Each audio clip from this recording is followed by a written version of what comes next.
Anak, gumising ka. Lumaban ka. Di ba sabi mo, yung mga pangarap mo, aabutin mo para sa akin. Miss na kita.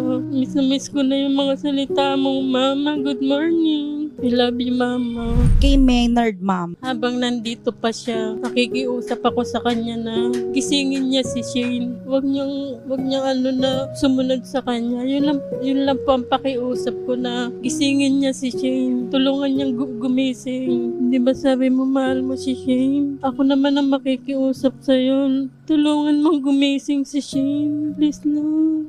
Hayaan mo kami magkasama muna ng anak ko na matagal.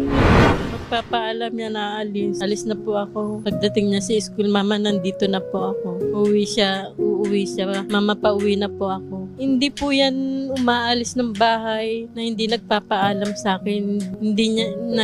Pag hindi siya nakapagsabi ng I love you,